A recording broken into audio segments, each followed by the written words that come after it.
Olá, bem-vindos ao segundo episódio do Mãe aos 40 e agora vamos falar sobre futuro. No primeiro episódio eu contei um pouco a minha história e agora, Renata, me ajuda aí, porque senão já Sim, sabe. agora vamos falar dos planos, o que vem por aí.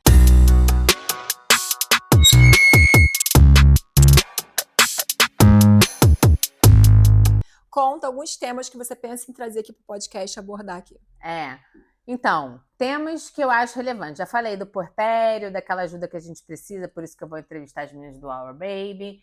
Vou trazer também especialistas em educação, em cuidados infantis, de saúde, mas também vou trazer pessoas para falar de skincare aos 40, de como você pode ficar gostosa, e esse tipo de coisa E também que pessoas interessa. interessantes, papo. E tudo É. com leveza, tá, gente? Sem ter aula, sem ter aquelas regras da internet de mãe Ah, perfeita. não, pelo amor de Deus, né? Eu não sou mãe perfeita e não vou aqui dar dicas nem ficar dando regra pra Sim. ninguém, não. Vou trazer gente que eu acho que tem conteúdo que pode ajudar e que eu, de alguma forma, me identifique também, gente, né? Porque editorial by Júlia.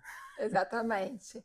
E, Júlia, já contou aí do Our Baby? Tem mais alguma convidada aí que você já tem em mente para trazer? Sim, eu quero trazer também a Fadinha Flor, que é uma dentista aqui de Braga, que eu conheci e que ela tem um consultório maravilhoso. Nós vamos lá depois, Renata. Nossas filhas merecem esse cuidado.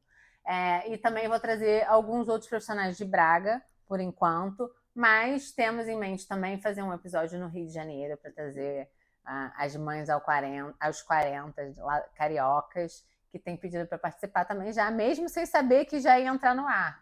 Sim.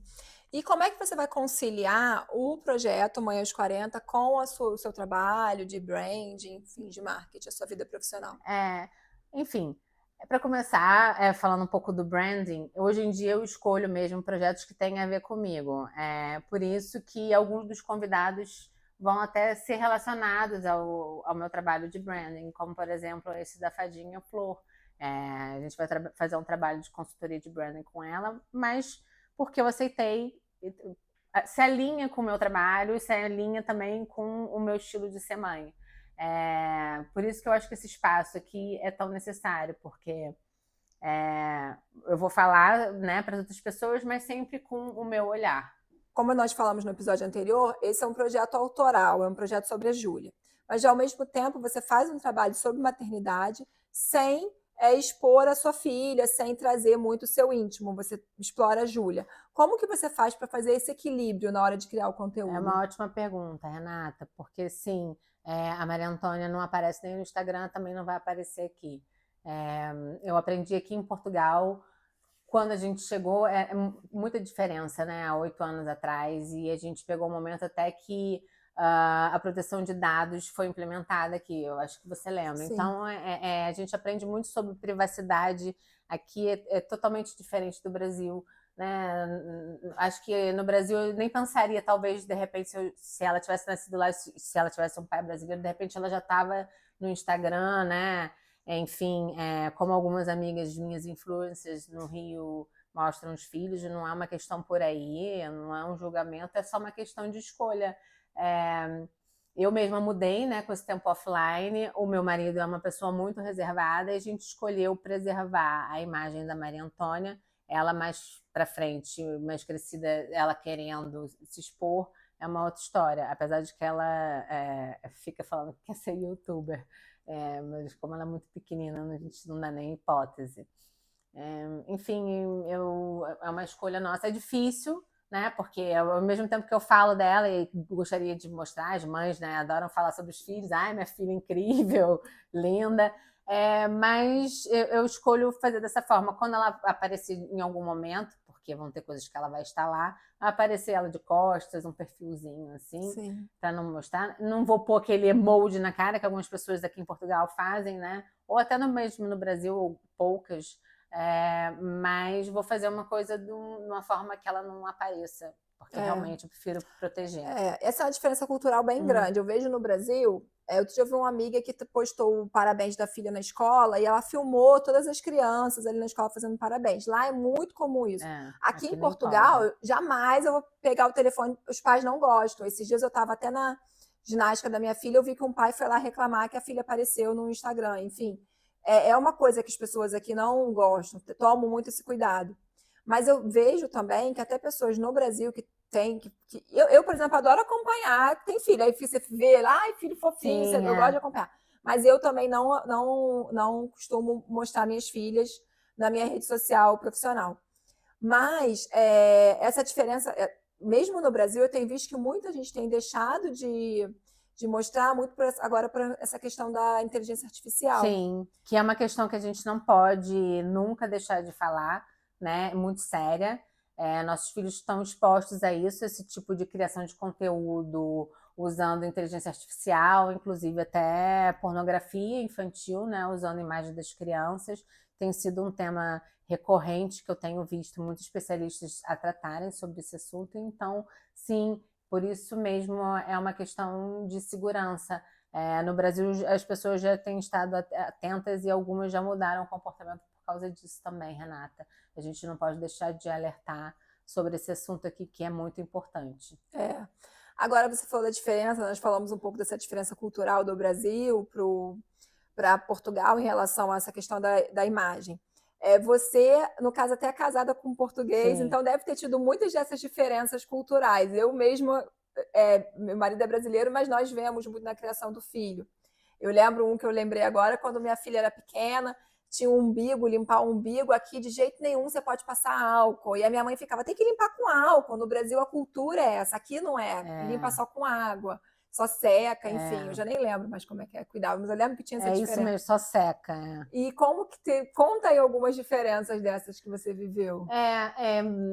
E eu tenho conversado muito sobre isso também com outras amigas brasileiras que têm tido os filhos aqui ou que têm maridos portugueses, enfim. Uma opção minha foi, eu cheguei e tentei me adaptar o máximo possível. Né? Tanto que eu não tinha um grupo de amigos próximos brasileiros, né? Eu lembro que quando a gente se conheceu, você tinha acabado de chegar e você já falava como aqui. Eu fiquei impressionada. Eu falei, nossa, ela já...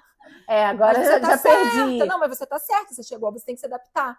Eu acho que um grande erro de brasileiros que vêm para cá é que acham que o Portugal é um estado brasileiro. Que é Pernambuco que Portugal de pé.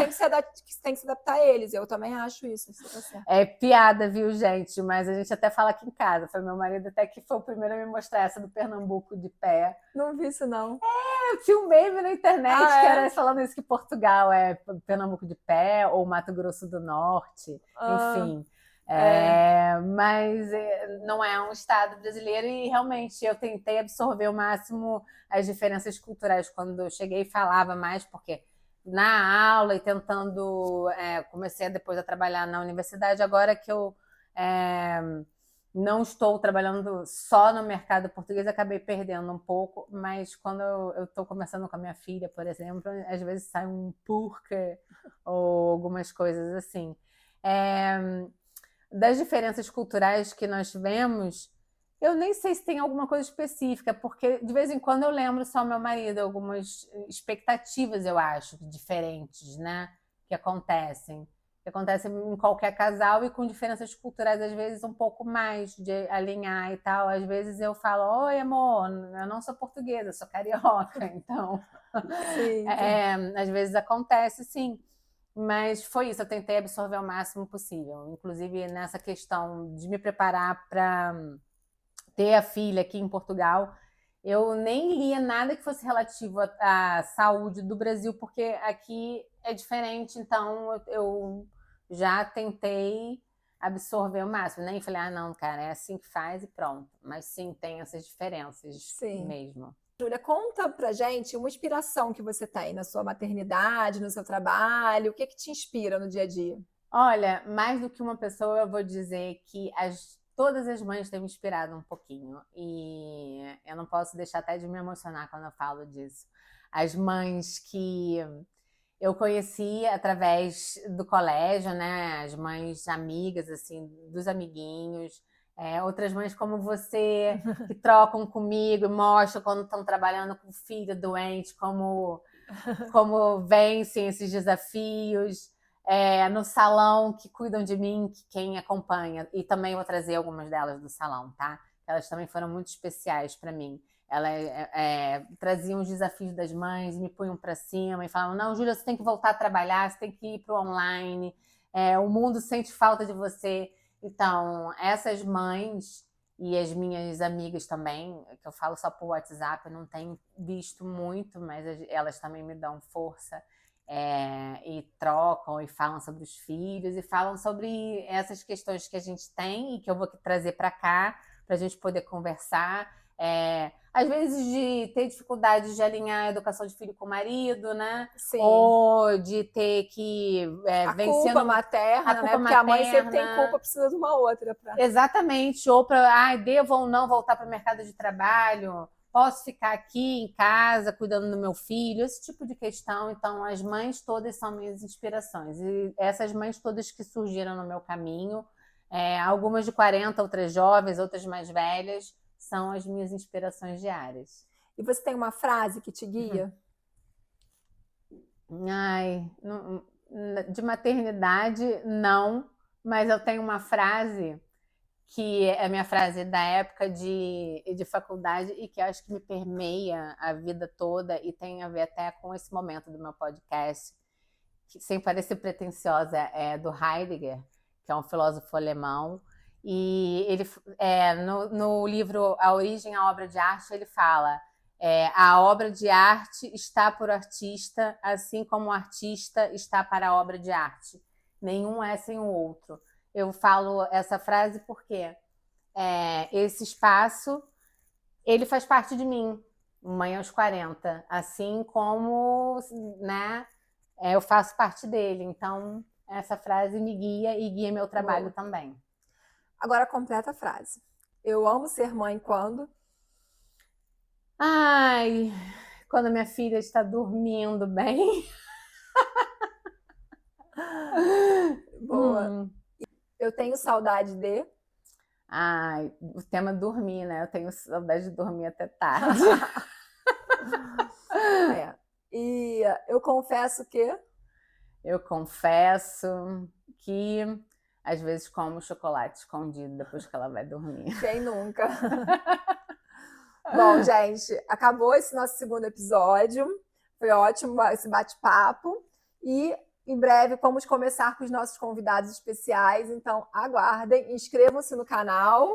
E deem sugestões também, tanto no Instagram quanto aqui. Podem dizer o que vocês querem que a gente fale por aqui, né, Renata? Sim, ela vai me ajudar a produzir. Se ela não estiver aqui nas câmeras, ela está por trás. Eu vou passar agora para os bastidores. Então, olha, sejam muito bem-vindos a essa comunidade Mãe aos 40. Até já. Até já.